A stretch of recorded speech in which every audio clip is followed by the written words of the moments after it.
This video is brought to you by patreon.com/worsttake. Get access to exclusive live streams and Discord servers, on-screen shoutouts, and early access to some videos when you join now. Help make sure that we can continue to make content like this by supporting the Patreon. Links are in the description down below.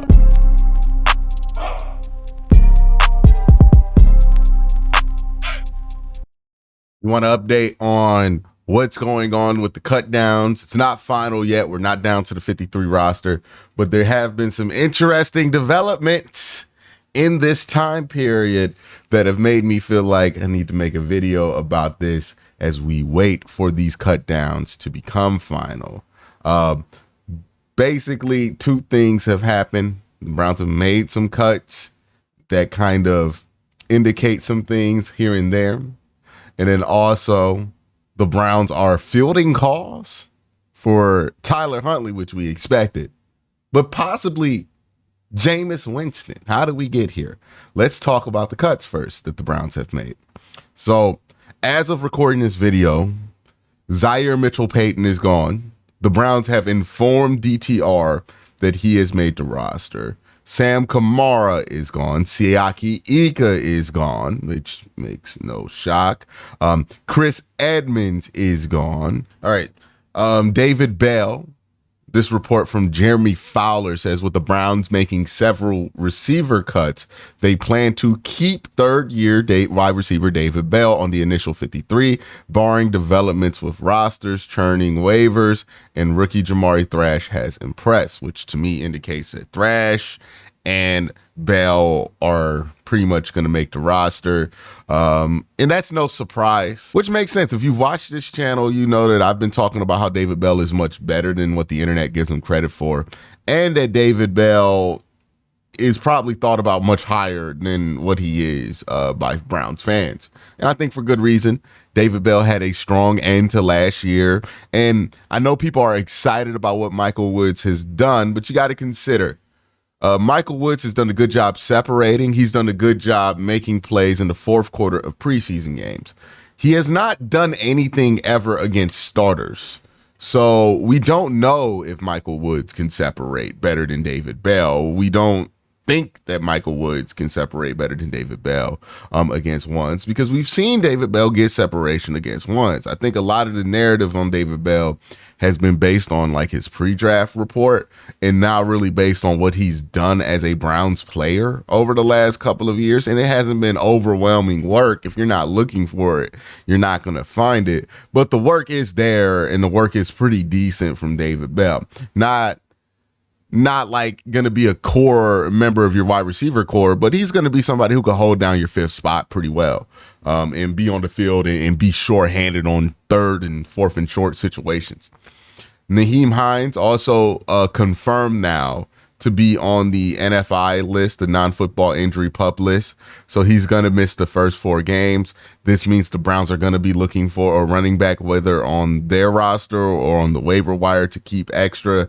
And I got to wonder, how long do we wait for Nyheim Hines, man? Like, I get waiting for Nick Chubb, obviously, but Nyheim Hines, I think you can find somebody who could do what Nyheim Hines was supposed to do on the waiver wire, and you can let that go. Like, I'm not waiting 4 weeks to get the impact of Nyheim Hines. That feels ridiculous to me when I don't even think he would have been a lock to make the roster if the Browns would have had him in camp this year. James Prochet is gone, but the Browns do plan to bring him back per source. This is Jeremy Fowler again, viable punt returner for them to call up from the practice squad on game day. So James Prochet likely going to be on the practice squad. Makes sense to me. Mike Woods got cut. I think they're going to bring him back on the practice squad. Jalen Darden cut. Doesn't seem like there's much interest for them to bring him back on the practice squad. But the DTR news, right? DTR has been informed that he is going to make the 53-man roster, which means the Browns are in a bit of a spot here.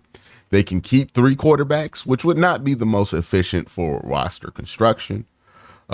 They can trade Tyler Huntley or trade JAMEIS Winston, whichever one they would have to back up. I think obviously it would be JAMEIS. So you could cut Tyler, trade JAMEIS, and make DTR your backup. You can keep DTR or have 3 quarterbacks on the roster. The NFLPA changed the rule. Now, this is a bit confusing. The rule last year was that you can activate somebody from the practice squad and then put them on your active 53-man roster. Then, once they're on the 53-man roster, even if they're not the game day active, right? Remember, 48 of the 53 are active on game day. So there's a chunk of players that are not active on game day, about 5 players every game that aren't active on game day, but are on the active 53-man roster. The rule was last year that if you were inactive, right, you were not deemed as one of the game day 48, but on the 53-man roster and you're a quarterback and you lose 2 of your quarterbacks, you could put that 3rd quarterback in. That was the emergency quarterback rule. Now, during the offseason, the rule was set to change from what it was last year.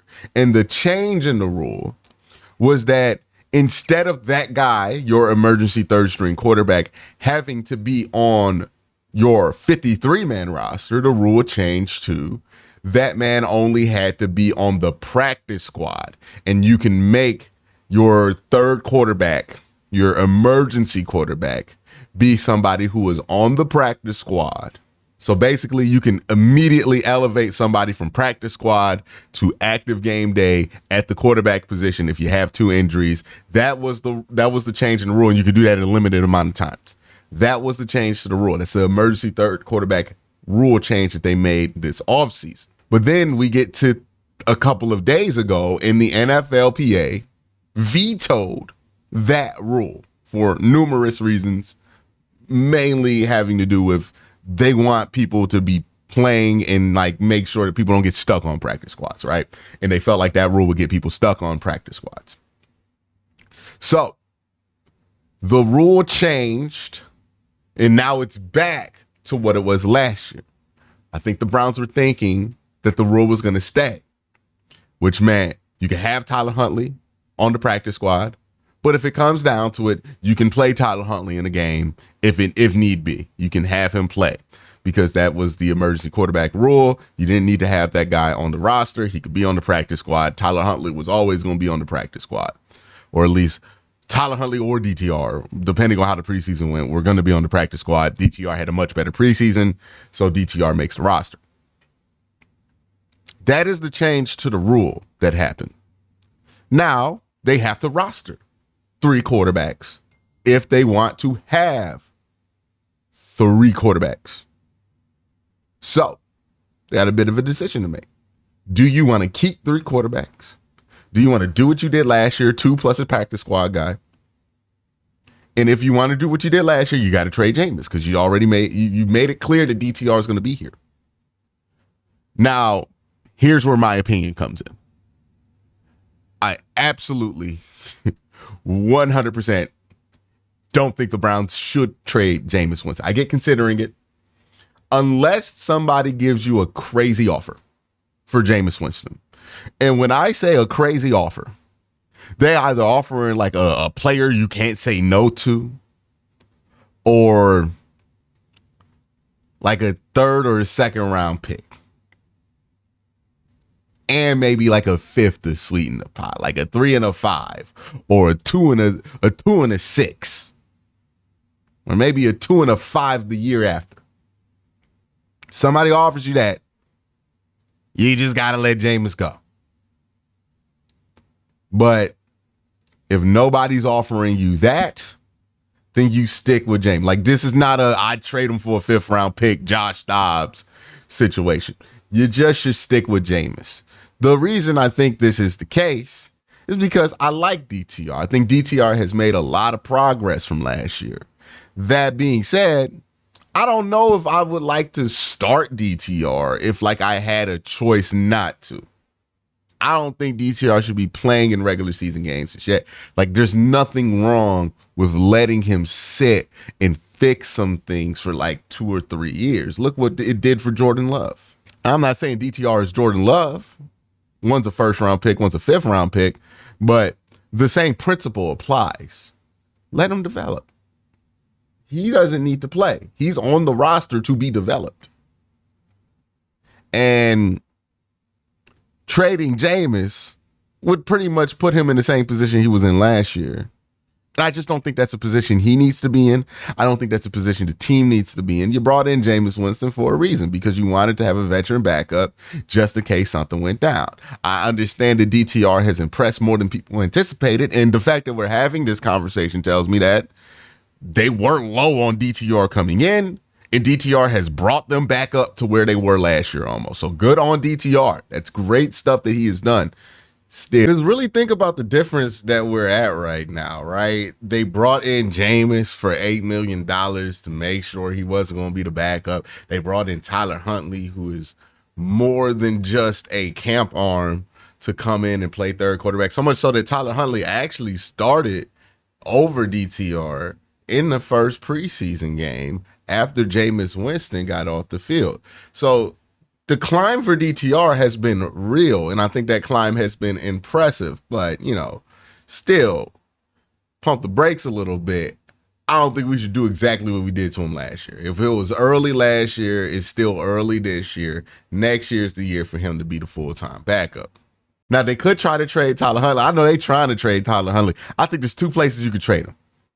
Los Angeles Chargers, because Greg Roman is still there. And I think he is a very effective backup in a Greg Roman system that does not require you to be the strongest passer at the football. Or the Baltimore Ravens might want him, but I don't think the Baltimore Ravens are going to be willing to trade in division to get him. So unless one of them two teams come knocking, I don't know if there's going to be much of a market for Tyler Huntley. Maybe you could fool somebody with some PFF grades, because I know Tyler Huntley has had some pretty strong PFF grades. But other than that, I think it's going to be tough to move him. And we've seen other young quarterbacks move. Malik Willis. I don't think the market's really robust for Tyler Huntley. And I don't think the market's going to be robust for Jameis Winston. So I don't think you're going to get what you want from him if you wanted to move him, because he's $8 million. He's too good to really trade for and put on the bench if you move for him, right? Like, so I just think this thing's going to end up with DTR and Jameis being on the team together, but we'll see. We'll see what happens as these cut downs continue. But thank you for watching. Y'all have a great day. Having a better night. Peace.